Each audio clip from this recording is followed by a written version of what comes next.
This man's empire spanned multiple industries, from technology to real estate, built over decades of calculated risk and relentless ambition. His success followed a common pattern among self-made billionaires: identifying market gaps, scaling operations globally, and reinvesting profits. Unlike inherited wealth, self-made fortunes often involve higher personal stakes and psychological pressures that can affect decision-making. The business mechanisms behind such wealth accumulation typically involve leverage, market timing, and strategic partnerships. Comparatively, self-made billionaires often maintain closer operational control than those with inherited wealth, creating different risk profiles. This level of success typically requires sacrificing personal time and relationships, a common trade-off in high-stakes entrepreneurship. The psychological impact of building such wealth can create isolation, as few peers understand the pressures and responsibilities involved. This background of immense success and personal sacrifice sets the stage for understanding how profound loss can destabilize even the most accomplished individuals. This behavior represents a documented psychological pattern where extreme grief can manifest as financial depletion. Similar cases exist where individuals have liquidated assets in pursuit of unattainable goals following personal tragedy. The mechanism often involves funding experimental medical research, private investigations, or unconventional therapies. This pattern contrasts sharply with typical estate management or charitable giving after a loss. The financial scale can range from significant savings to complete liquidation of business holdings and property. Such endeavors highlight the psychological intersection where immense resources meet biological impossibility. Comparisons can be drawn to other documented cases of wealth depletion following traumatic events.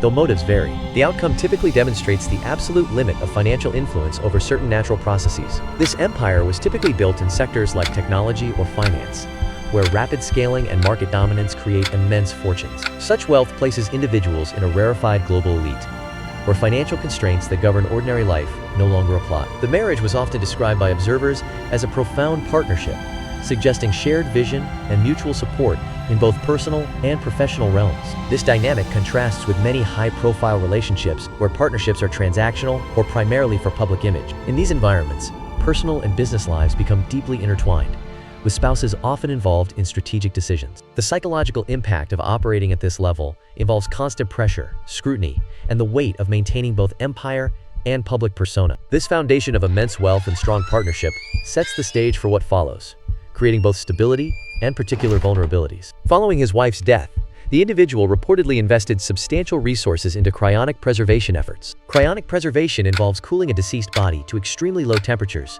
with the goal of future revival. This field operates at the intersection of speculative science and long-term biological preservation. The financial commitment required for such preservation is typically significant and ongoing. This initial focus represented an attempt to preserve physical form against natural processes. Such decisions following profound loss can reflect a struggle with mortality's finality. The public nature of these actions transformed private grief into a subject of external observation. This period marked the beginning of a series of consequential financial and personal choices. The initial cryonics contract involved maintaining his wife's body at temperatures below -130°C in specialized facilities. This preservation was based on speculative future medical technology that might one day reverse the condition. The financial commitment soon expanded beyond mainstream cryonics into experimental biotech ventures. He began funding radical life extension concepts that operate outside established medical research parameters. Digital consciousness projects represented another branch of this expanded spending, exploring mind preservation through technology. These ventures collectively represented a significant departure from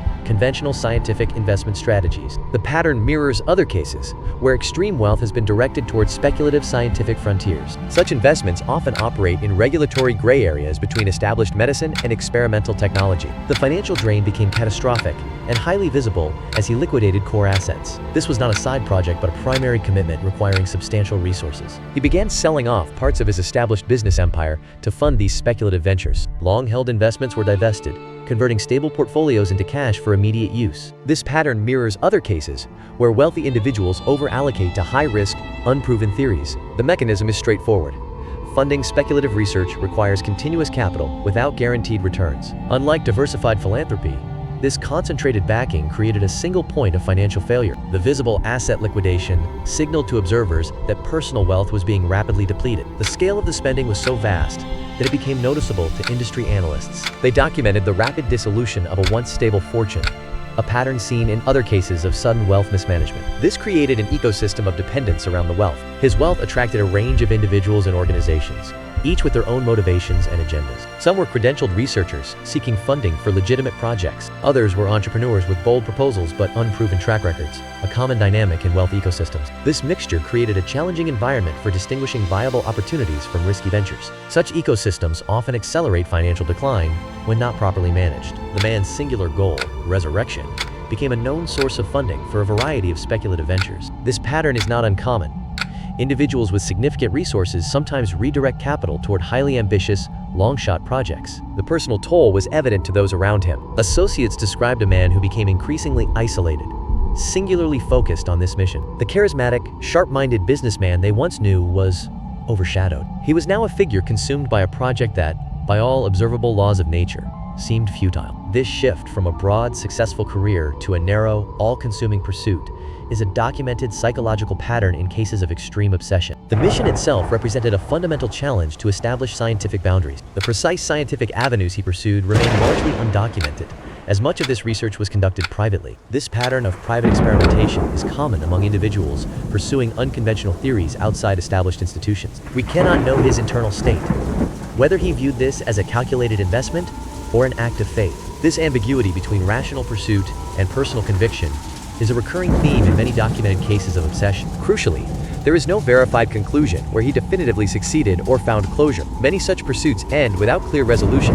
leaving only questions about the resources expended. The mechanisms behind these endeavors often involve significant personal investment without guaranteed outcomes. Comparisons can be drawn to other historical figures who dedicated vast resources to unproven theories. The documented story concludes with a significantly reduced fortune and an objective that was never achieved. Common misinterpretations frame this as a romantic tragedy or a tale of Gothic horror, which misrepresents the actual events. This narrative is neither a love story nor a supernatural parable. It is a documented account of financial and personal decline. The pattern, lottery curse. Pattern often involves psychological and social pressures, not mystical forces. Following sudden wealth acquisition, comparable downfalls in documented cases frequently stem from a combination of risky financial decisions and eroded personal support networks. The unresolved goal at the story's end highlights a common theme in such narratives: ambition outpacing sustainable resources. The mechanism here aligns with documented patterns of asset depletion, where capital is spent faster than it is replenished or grown. Framing such events factually, without romantic or horror tropes, allows for a clearer analysis of the decisions and circumstances involved. This narrative isn't about a supernatural lottery curse, but a clear case study in risk and resource allocation. The subject was not passively cursed. He was actively making a series of deliberate, high-cost decisions. Each choice carried an effectively zero probability of a financial return, a pattern seen in other downfall stories. This mechanism of repeated, losing bets is a common pattern in financial collapses, regardless of the initial wealth. Another common misconception is attributing a loss to being defrauded by charlatans or external tricksters. The evidence points away from external fraud and toward a consistent internal pattern of resource misallocation. Understanding this distinction is crucial.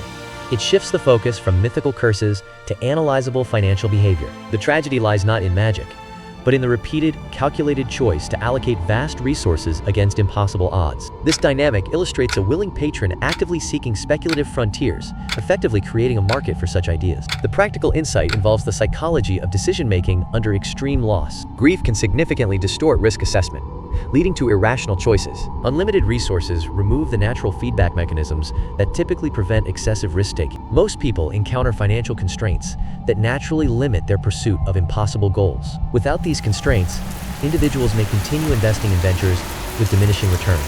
This pattern appears in various cases where wealth insulates decision-makers from reality. The absence of consequences can create a feedback loop of increasingly speculative behavior. This case demonstrates that while wealth can purchase access to elite circles and specialized services, it cannot override fundamental biological constraints like aging, illness, or cognitive decline. From a financial perspective, it reveals how even the most substantial estates become vulnerable when the principal's decisions lack external oversight or challenge.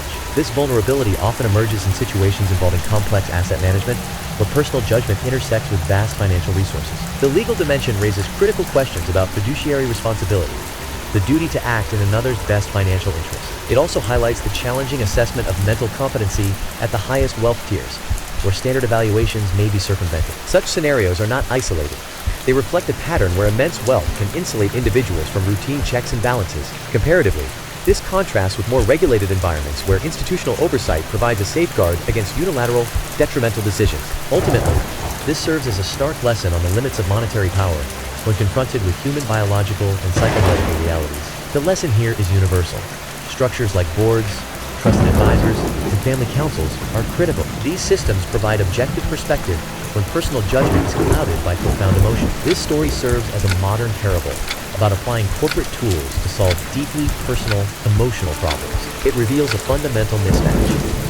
The strategies for building a fortune are often useless when facing ultimate personal loss. The mechanisms of business success deals, acquisitions, or leverage fail to address grief, love, or family rupture. This pattern is observable in many real-world cases where immense wealth could not prevent or solve profound personal tragedy. This pattern emerges when financial power is misapplied to solve emotional or relational problems. Wealth can address material needs, but often fails to resolve issues of trust, grief, or personal fulfillment. This misalignment creates a feedback loop where more resources are deployed against the wrong target. The mechanism resembles using a hammer to perform surgery.